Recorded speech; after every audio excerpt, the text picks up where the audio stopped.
Bienvenidos al cuarto episodio de Testigos Mudos, el podcast. Yo soy Ludmila Cirelli Y yo soy Sofía Facio. y estamos acá para hablar de True Crime y para contarles un poco sobre casos de una forma más científica, técnica, ya que ambas somos licenciadas en criminalística. Y bueno, esperamos que lo disfruten como nosotras disfrutamos contarlos. ¿Qué tenemos hoy? Hoy tenemos un caso que la ambientación, como siempre decimos, ya te guía un poco a qué vamos a hablar. Siento que acá en Argentina no lo conoce mucha gente y que va a salir conocido después de todo lo que voy a hablar, pero más que nada porque Ryan Murphy, creador de la serie de Jeffrey Dahmer y de Los Menéndez, va a hacer una temporada sobre este caso en particular. Pero nada, vamos a hablar básicamente de Ed Gein, el Butcher de Plainfield. Una cosa que me causa gracia es que siempre hablo de Eds. Edmund, Edward. Es Ed. Y siempre, otra cosa, siempre hay un problema con la madre. Yo no tengo ningún problema con mi madre, pero parece que los casos estos me llaman a mí. Y bueno, siempre me gusta mucho hablar de los casos estadounidenses.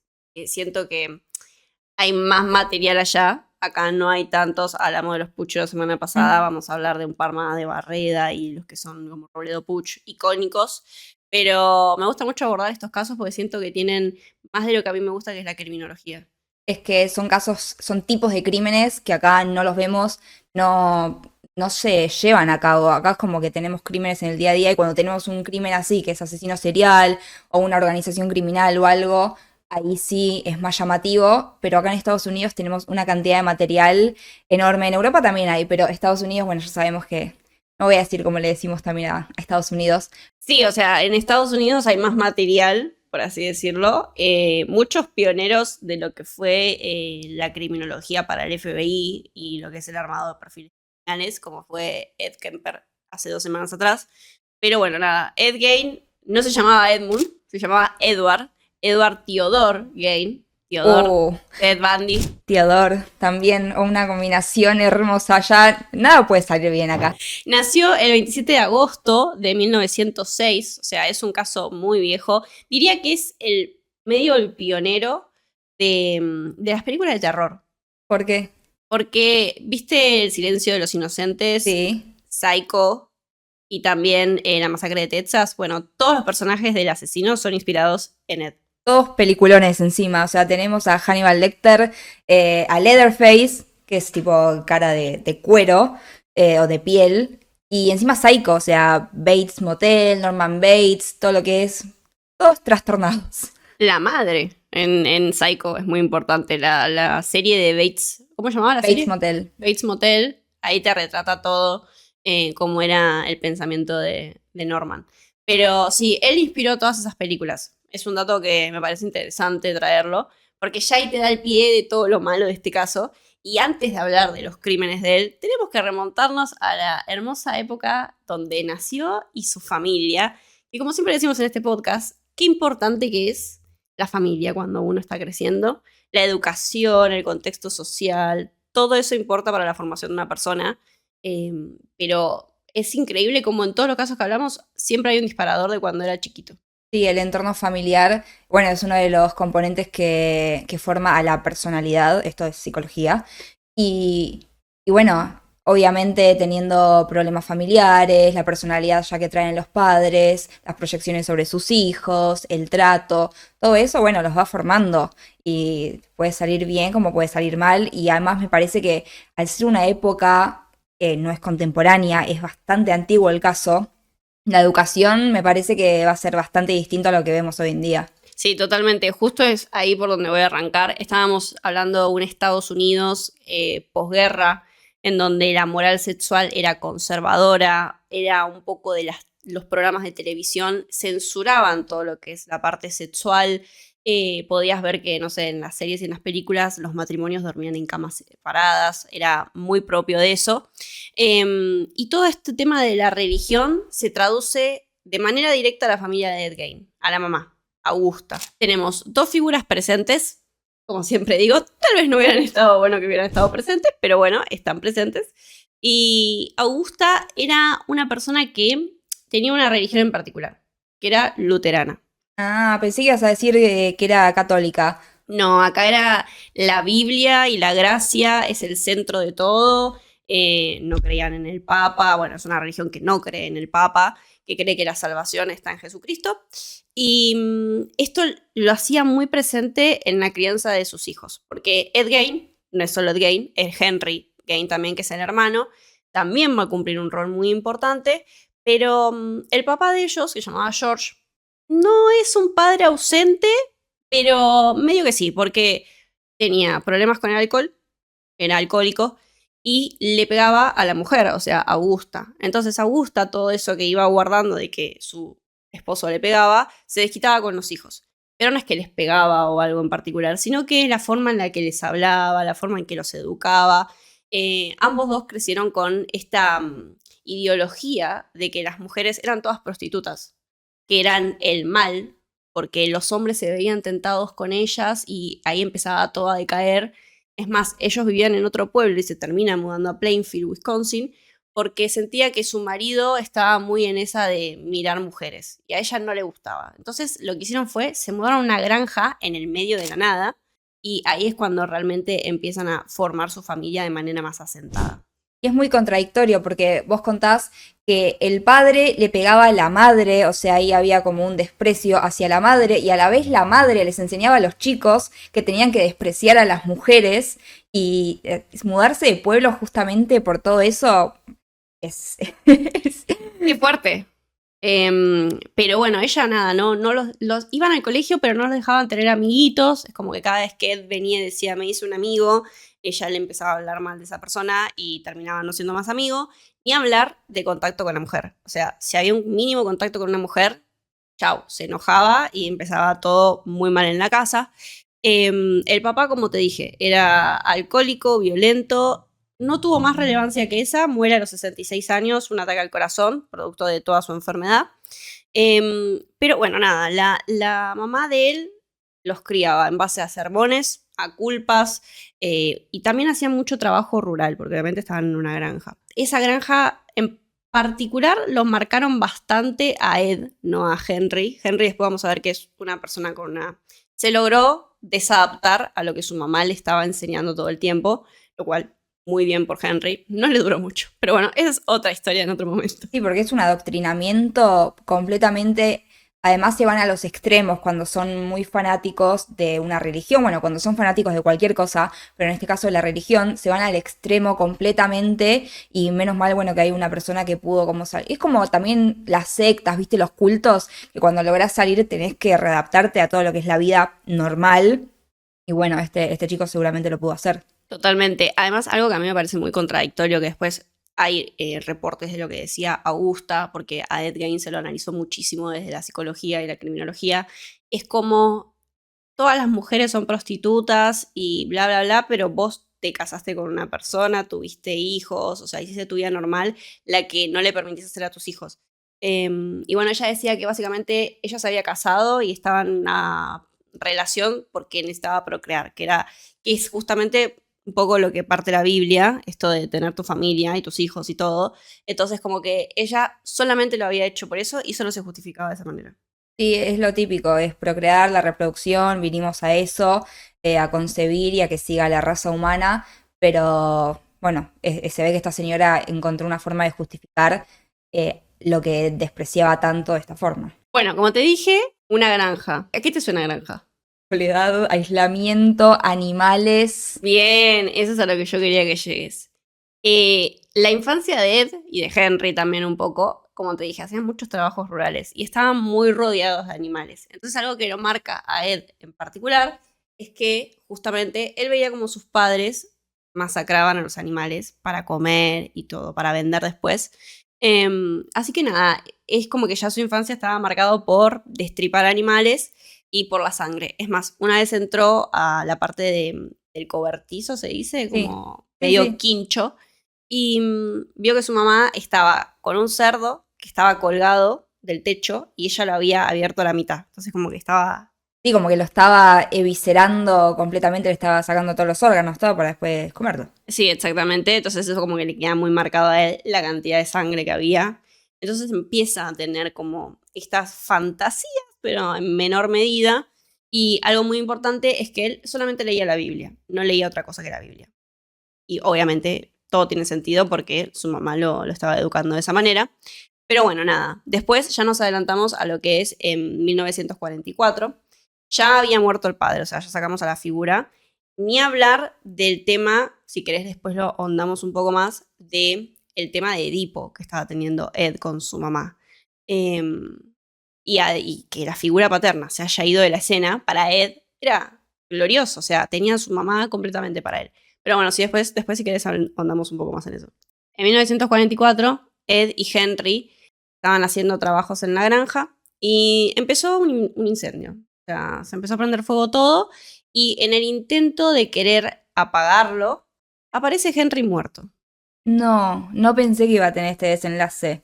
Henry muere esa tarde, mejor dicho, no va a morir, pero murió. Y el informe dice que tuvo una asfixia por humo. Pero ni siquiera le hicieron una autopsia.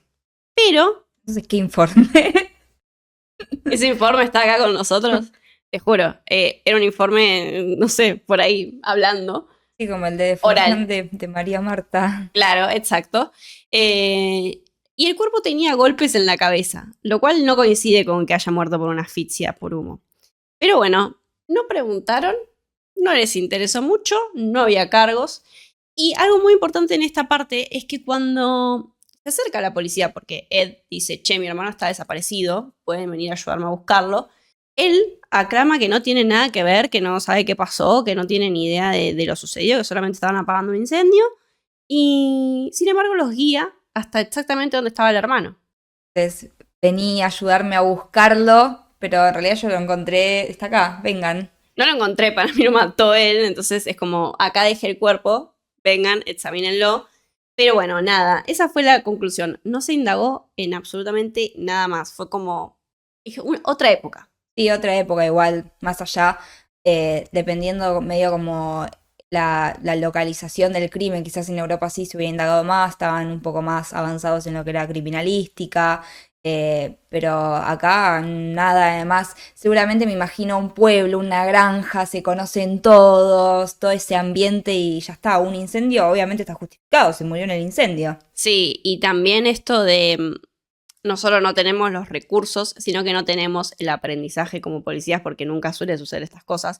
Era muy normal en esa época el tema de incendios en las granjas, más que nada, pero no quisieron saber en realidad qué estaba pasando. Para mí medio, vamos a negarlo, y podríamos haber evitado tantas cosas si llegábamos a determinar que en realidad había sido Ed el culpable. Pero bueno, algo importante a destacar es que en todo este proceso de años que venían surgiendo, Henry estaba conociendo a una mujer. Cambia un poco la dinámica del familiar. Estaba conociendo a una mujer que era divorciada y tenía 2 hijos. Completamente pecador él. Entonces, imagínate que yo me imagino, ¿no? La situación. Ed con la mamá. Ay, no sabes lo que hace tu hermano. Un pecador, una abominación, se va a ir al infierno alimentándose de eso. Entonces, Ed dijo, sos pecador, mereces morir. Sin saber que, bueno, el asesinato en la Biblia está catalogado muy mal, básicamente. Pero él dijo, no, ¿sabes qué? Tenés razón, mamá. Y fue, y para mí, en mi opinión de perito, fue el 100%.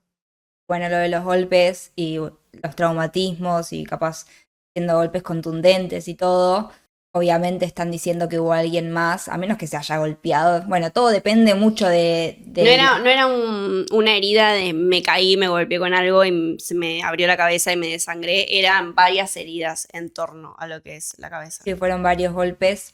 Y bueno, obviamente tuvo que haber sido alguien externo, pero esto que decís de la madre tiene mucho sentido y quizás la madre le fue llenando la cabeza de forma indirecta para que se deshaga de su hermano y él obviamente lo hizo. Pero claro, como decís vos, igual acá tenemos, me parece curioso y habría que investigarlo más, el tema, por ejemplo, de los 10 mandamientos, donde está el asesinato. Capaz no se adaptaba tanto a la religión que tenían ellos, que era la luterana, y hacía como un poco de contraste con la católica. Entonces capaz ganaba más que las mujeres sean prostitutas que matar a alguien en sí. Puede ser, y también siento que un poco a nivel personal Augusta tenía este resentimiento con las mujeres, entonces obviamente que por más que en la Biblia ya esté todo pecado, pecado, pecado, mi propio resentimiento suma más a ese pecado. Así que nada, yo creo que es un poco de ambas. Cuando pasa todo esto de que Henry fallece, la mamá le pegó mal. No me preguntes por qué, pero bueno, le pegó mal. Bueno, obviamente perdió a su hijo, pero si era tan diabólico como ella lo personificaba, es raro que le haya pegado así. Y nada, sufrió 2 ataques y 2 derrames cerebrales. No. Así que quedó parcialmente paralizada. Entonces acá es donde entra un poco más esto que te quiero hablar en particular, que es el Edipo. Porque Ed se tiene que hacer cargo de su mamá, obviamente, no se podía mover. Entonces empieza a depender mucho más de ella. ¿Y qué es el Edipo? ¿Qué tiene que ver acá? Es una expresión que usaba nuestro amigo Sigmund Freud. Se utilizaba para referirse a un supuesto conflicto que hay entre lo que es el niño, al sentir un deseo que no es normal hacia su madre. Es esta, lo vemos mucho en películas, lo vemos mucho en series en particularmente, pero es esta necesidad de poseer a su mamá de una forma que no es la normal, e incluso la figura paterna, que en este caso era George, que falleció porque obviamente falleció, lo ponen peor a Ed en sí, porque es como hay alguien que yo debería ser George, ¿entendés? Yo debería estar con mi mamá, es esa dependencia emocional, esas ganas de hacer lo imposible con ella. Entonces, esto es un poco lo que está afectando en este momento a Ed, porque obviamente está en una habitación con su mamá, en una casa gigante además, que están acá en las fotos, que la tiene que andar moviendo de acá para allá. Él igual chocho, o sea, le encantaba darle de comer, bañarla, acostarla, todo. Le parecía fabuloso. Acá es donde entra muchísimo lo que contabas de en qué está basado Psycho, Psicosis, de Hitchcock, porque literalmente Norman Bates hace eso con la madre. Ellos viven en una mansión, no sé si vieron o la serie o la película, viven en una mansión y él hace completamente lo que le dice la madre. Es más, a veces la madre ni siquiera tiene que decir nada, él hace todo como si pensaran, como si fuera una sola persona. Y el Edipo, hay mucha gente como que de una forma más coloquial le dice el estar enamorado de la figura materna, el tener como un amor platónico con tu mamá y bueno, y a la figura paterna, que sí es la que está teniendo esa relación con la persona que deseas, le empezás a crear un resentimiento. Sí, totalmente. Es como esa devoción, siento yo. Y más en un ambiente en donde él no podía interactuar con otras mujeres, no tenía ninguna otra familiar mujer. Era como que obviamente iba a pasar todo esto, se iba a desencadenar todo esto. Pero bueno, ya para estas alturas, cuando pasó todo lo de los derrames y los ataques cardiovasculares que tenía Augusta, todo eso se aumentó, se intensificó. Y menos mal que ya Henry no estaba en el plano, porque a Henry le parecía muy raro toda esta relación. Aparte era una relación que Henry no experimentaba con su mamá. Ed sí la tenía. Y ya la edad que tenían ambos era como, tenés que desprenderte un poco de ella, hacé tu vida. Pero él no, él estaba en la granja, no tenía un trabajo fijo, vivía de changas, ayudaba a sus vecinos y esas cosas en particular. No, no es que tenía un trabajo fijo en algún lugar. Igual la época esta como que medio no te permitía tener ese trabajo fijo. Y acá es cuando pasa lo peor. Igual hay más peor, tranquila. También nos empezamos a adentrar en los crímenes y cómo se da vuelta toda esta historia. Sí, que yo creo que está bastante, va todo medio correlacionado al final que obviamente estamos buscando, pero muere su mamá. Augusta fallece. Durísimo para él el shock emocional que debe haber tenido. Imagínate el depender constantemente de una persona y que esa persona se vaya. Y esa persona básicamente era la guía de tu vida, porque vos lo que no pensabas, solamente seguías lo que hacía, lo que decía ella, y de repente te desaparece ese pilar. Sí, su sostén. Se Sí. quedó sin nadie, básicamente, porque eran una familia de 4 y de repente murió su papá hace un par de años atrás. El año anterior murió el hermano y la mamá no soportó el año siguiente, en 1945, y fallece. Entonces él se queda solo, sin ningún sostén. Y acá es cuando ya empieza todo a ser un poco creepy en ese sentido. Él va a clausurar todas las habitaciones que su mamá solía transitar diariamente. Su habitación, su pieza, la cocina, el living, como que esas partes de la casa no las iba a tocar en el restante de años. Iban a quedar impolutas, como si no hubiera muerto nadie, no hubiera pasado nada, iban a tener un montón de polvo, pero eran sagradas para él. Empieza toda la etapa de retraimiento de Ed. Ya no salía de la granja solamente para hacer changas a vecinos, ni siquiera se movía por el pueblo, y dejó de leer la Biblia para empezar a incorporar otro tipo de lecturas. Y para la edad que tenía, no eran normales, porque leía muchos cómics. Sí, viste, yo me quedé igual. Pero no cualquier cómic. Se llamaban, y te lo voy a citar porque mucha gente lo debe conocer, Tales from the Crypt. ¿Ya? Historias desde la tumba. En estos cómics había cosas raras como profanar tumbas. Que bueno, va a ser lo que define a nuestro protagonista de hoy. Empezó a leer libros de anatomía. O sea, él tenía todo calculado. Y acá es cuando empieza todo lo macabro de Ed. Ed empieza a frecuentar el cementerio, porque obviamente habían enterrado a su madre Augusta, y empieza a frecuentarlo aún más. ¿Por qué? Él iba a ver a su madre, tiene sentido, pero en un momento llegó la instancia en donde ya verla, ni siquiera verla, porque sentirla, se puede llegar a decir, no le era suficiente. Entonces, si no me pongas esta cara, sabes lo que voy a decir. Sacó a su madre de la tumba y él lo describía en su momento como que había sido una tarea muy dura porque ya la tierra estaba bastante seca. Estaba como todo muy aplanado. Fue difícil sacar a su madre y se la llevó de vuelta a la casa. Normalito. Pobrecito, igual el trabajo que tuvo que hacer para sacar a la madre. ¿Quién le pidió, no, que saque a la madre? Es la pregunta acá. Completamente, bueno, si bien, a ver, todos los que vieron Psicosis y Bates Motel saben que esto es tal cual. O sea, que se hayan basado en esto es terrible. Yo la vi, pero la serie, y no me la acuerdo, no la tengo tan fresca ahora. Tenía a la madre muerta en el sótano, vestida como si fuera una... Me acuerdo de esa temporada, era la de Rihanna, creo que había aparecido. O después aparecía Rihanna, y ahí fue cuando la dejé de ver. Pero me acuerdo que tenía a la madre en el sótano. Sí. Él la tenía a la madre en la casa. Le gustó la sensación esta. Esto también, yo, como perito, siento que lo voy a catalogar como necrofilia. Porque para mí la necrofilia no se basa solamente en tener relaciones sexuales con cadáveres, sino también en la fantasía y el excitarte con personas muertas. Ed sentía esa excitación por su mamá y la sentía de tal manera que empezó a profanar otras tumbas. Y no solamente en el cementerio de Plainfield, porque obviamente era muy chiquito, no había tantas muertes, sino que se había extendido un poco a las áreas locales. Y vos me vas a preguntar, ¿cómo es posible que él supiera cuándo iban a enterrar a una mujer? En esa época existía el diario y existía el obituario. En ese obituario, él revisaba todos los días patentemente si había alguna mujer que hubiera fallecido de las mismas condiciones y muy parecida lo más posible a su mamá, en cuanto a edad y en cuanto a físico. Entonces ya tenemos la victimología. Siempre mujeres que tengan una patología o una causa de muerte similar a la de la madre y además que tengan una descripción similar, edad, estructura, todo. Exactamente. Entonces nada, eso es lo que a él le daba. También acordate que a él le costó sacar a la mamá. Y él necesitaba personas que hayan sido enterradas dentro del rango de 24 horas. Que también tiene sentido, porque si no, el cadáver ya entra en descomposición y no le iba a servir para lo que él quería hacer después. ¿Qué quería hacer? Bueno, no sé si yo hubiera preguntado eso porque es horrible y espantoso. Pero bueno, antes de decirte qué es eso, vale aclarar que él afirma que cuando hacía estas cosas estaba en un estado de trance absoluto, que estaba muy ligado a alucinaciones auditivas. Esto ya te da un patrón de psicopatología.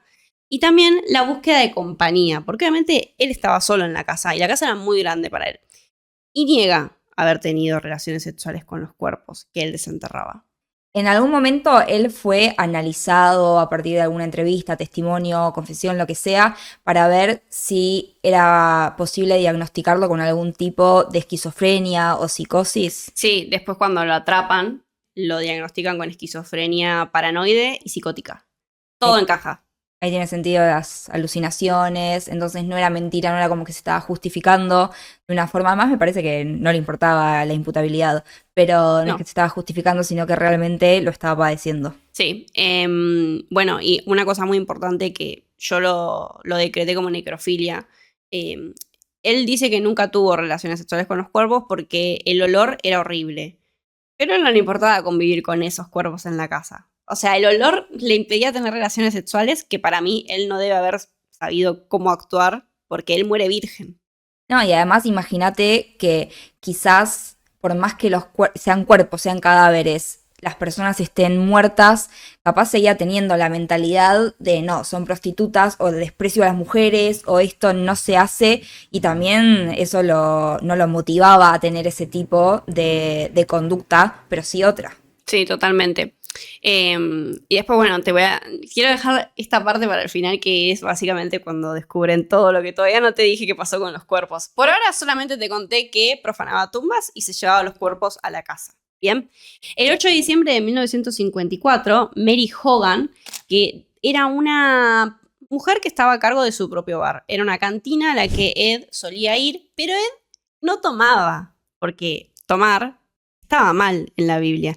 Entonces por ahí iba y no se disfrutaba alguna copa de cerveza, pero muy poquito. Más que nada él estaba ahí para vigilar a Mary Hogan, exactamente.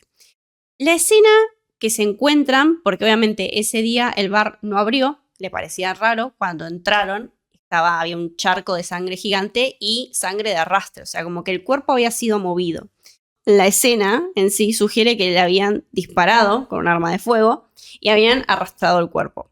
Bueno, ese caso que te acabo de decir, olvídatelo porque quedó en la nada, nunca se resolvió. Igual que el hermano, ¿para qué? Es verdad, no había hecho la conexión esa. Pero sí, igualmente, Ed, como te dije, visitaba a sus vecinos para hacer changas. Todo el mundo hablaba de la desaparición de Mary Hogan, que claramente a este punto ya estaba muerta, por ahí nadie lo quería asumir, y él decía, ella no está desaparecida, chicos, ella está enterrada en mi granja.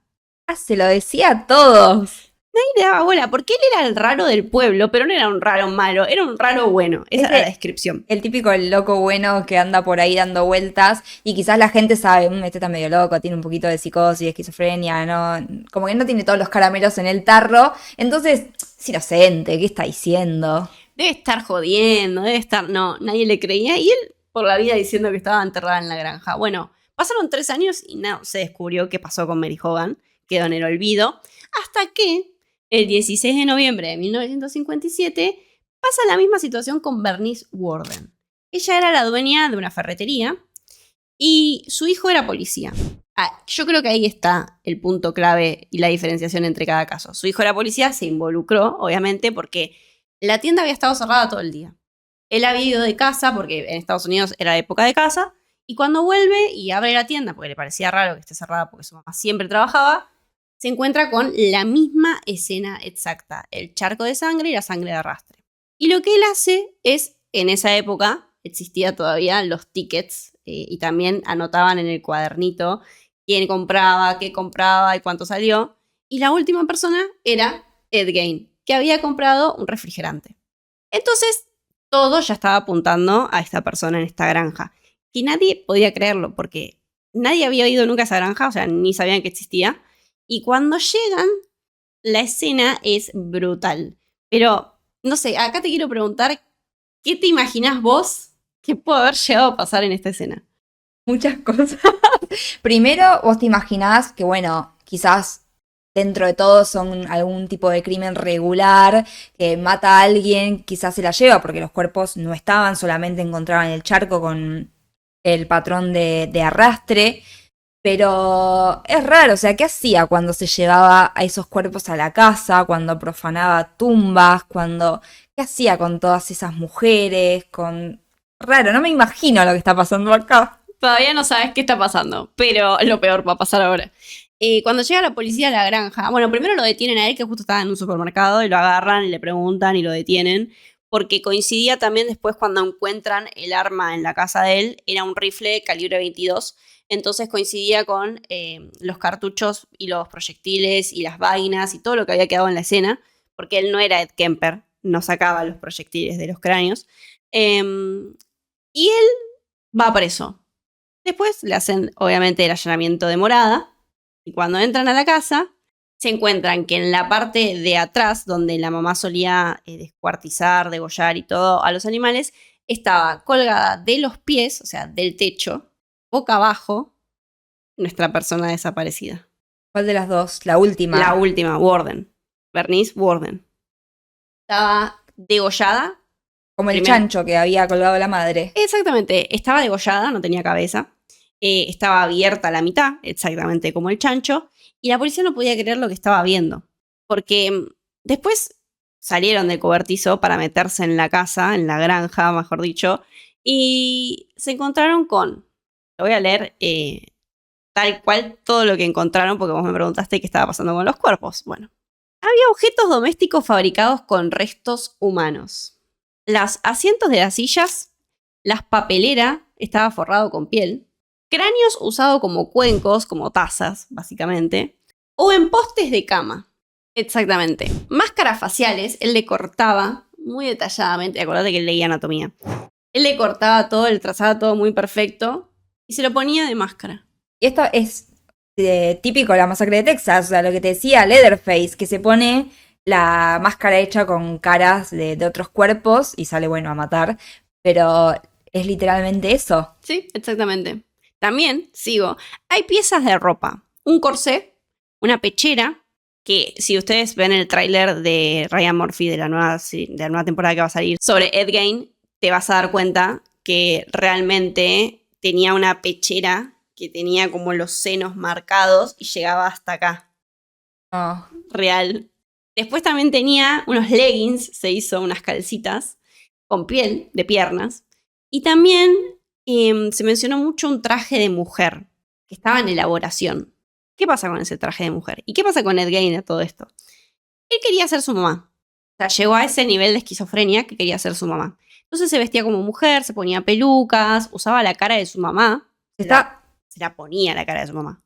Estaba fabricando un cuerpo de mujer. Exactamente, hay unas teorías que dicen que él quería ser trans, pero para la época no existía esa palabra todavía, entonces él quería realmente ser mujer. Muy bíblico todo el transgénero acá. Exactamente, y bueno, cuando lo detienen a él y le preguntan por qué mató justamente a Bernice, dijo que verla en la ferretería, y también le había pasado con la otra víctima, ¿te acordás? La del bar.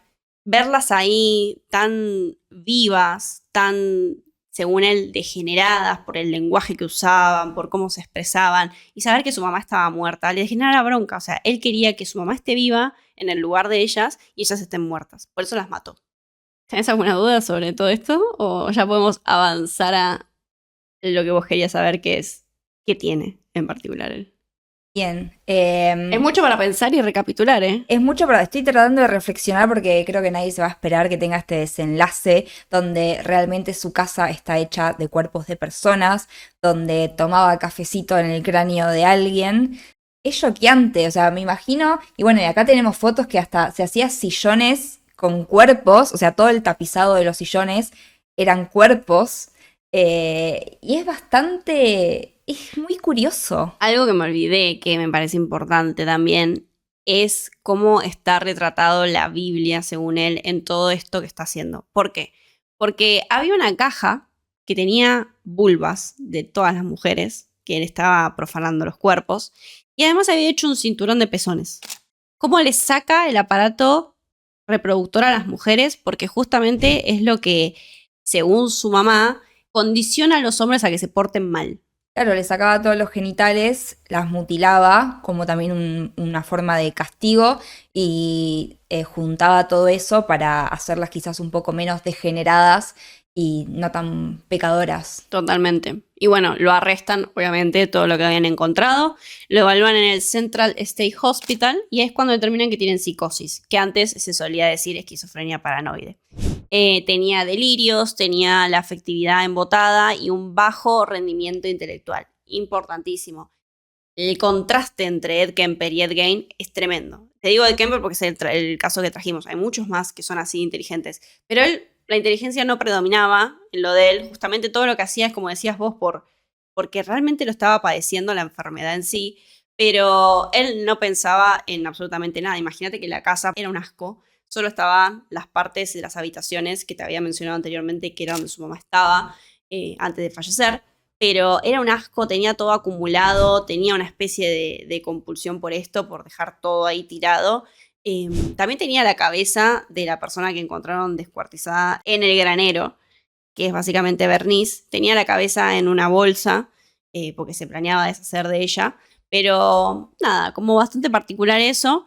Y quería, obviamente, hacer el contraste para que vean ustedes. El caso de Ed Kemper es muy meticuloso con todo lo que hace. Y acá no hay ni organización, no hay inteligencia en cómo profanaba las tumbas. Eso igual se pudo haber evitado teniendo solamente a un guardia que vigile el cementerio. Pero bueno, nada, eso. Parte de la época, esas cosas no formaban parte de la cotidianeidad, no se necesitaban esas profesiones, en un pueblo, nadie pensó que esto podía llegar a pasar, eh, pero la verdad, completamente terrible. Y sí, como decís vos, por ejemplo, Ed Kemper tenía, bueno, un coeficiente intelectual altísimo de aproximadamente 140. Y esta persona es más, hasta el padecer tanto la enfermedad podría llegar a dar también como una serie de retrasos, sobre todo porque estaba como en una infancia permanente, Sí, apegado a la madre. sí, totalmente.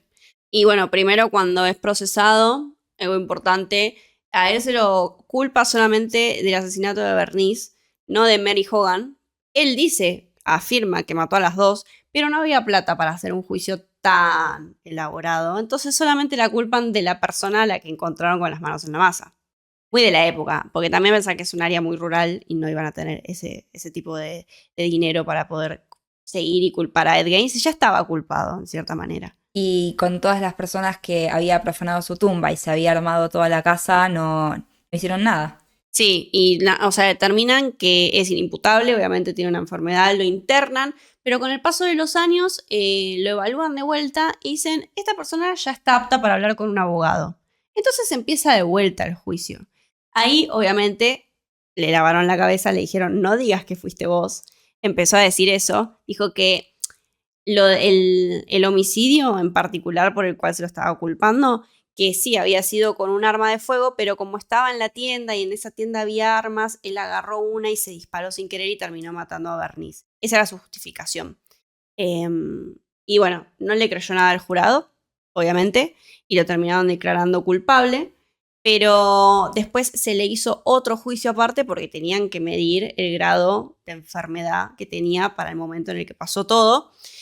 Y no era responsable penalmente justamente por la insanidad que tenía. No pudieron hacer nada. Y es una lástima porque justamente un juicio por jurados es donde realmente te encuentran culpable. No tuvo jurado él. ¿No tuvo jurado este No último tuvo. juicio? No, no el anterior. O sea, antes de que lo declaren insano, no tuvo jurado. La defensa lo pidió explícitamente que no quería jurado. No, obviamente, ¿cómo no? Que jurado. Y Ya sí, con está. todo lo horrible que hiciste, someter a personas a seguir viendo la... Increíble igual cómo ignoraron toda la otra parte de que tenía toda la casa hecha de piel de personas. O sea, Es increíble, porque no había cometido un delito como asesinar a alguien, solamente había profanado tumbas, que es un delito, pero bueno, no importa. En su momento no lo veían como tal. Y bueno, nada, el resultado fue internación de por vida y él muere a sus 77 años, toda la vida internado. En un momento había solicitado lo que es la, la condicional, pero no se la dieron. Obviamente que no. Y lo entierran al lado de la tumba de su mamá, que después vacía. vacía, claramente. Pero después la retiran esa tumba de Ed Gein porque causaba mucho vandalismo. Se la roban todo el tiempo. Porque querían ver cómo se podían vengar de todo lo que había hecho. Además, prendieron fuego su casa en Plainfield, su granja, porque los vecinos decían que iba a ser una especie de culto para los fanáticos justamente de este tipo de casos. Entonces la prendieron fuego entre todos los vecinos y tampoco se dictaminó quién fue el culpable. Acá no querían laburar. No. Así que bueno, ese fue el caso de Ed Gein. No fue ningún maestro malévolo, ningún genio. Él realmente estaba sufriendo una enfermedad. Sin justificación, obviamente. Pero era un hombre psicótico y aislado. No tenía ni familia, ni amigos, ni nada para poder hacer ese duelo de su mamá. Y bueno, nada, es justamente entenderlo, no es justificarlo. Es ver cómo una suma de todas estas cosas puede llevar a lo impensado por parte de una persona. Y bueno, nada, espero que te haya traumado y gustado a la vez este caso. Me encantó, es muy original. Para los que no lo conocían, espero que lo hayan disfrutado. Es un caso bastante distinto a lo que solemos quizás contar, porque, bueno, está basado en películas y eso ya les dice todo. Y bueno, muchísimas gracias por contar, por traer esto. Sí, y bueno, importante, vean la serie de Ryan Murphy. Yo no la vi todavía. Me gusta cómo Ryan Murphy igual maneja a los personajes, sacando que lo romantizan. No lo romanticen, por favor. Pero yo creo que va a estar buena porque ya el tráiler te da un vistazo re grande de todo lo que hacía el chabón. Y nada, quiero ver cómo se lleva a cabo. Después podemos volver con la review. Probablemente a veces hay que matarlas a estas cosas. Sí. No literal, pero bueno. Así que nada, easter eggs siempre hay para saber el próximo caso. El próximo caso es de Ludmi. Y eso es todo en Testigos Mudos. Gracias por escucharnos / vernos y nos vemos en el siguiente episodio. Chao.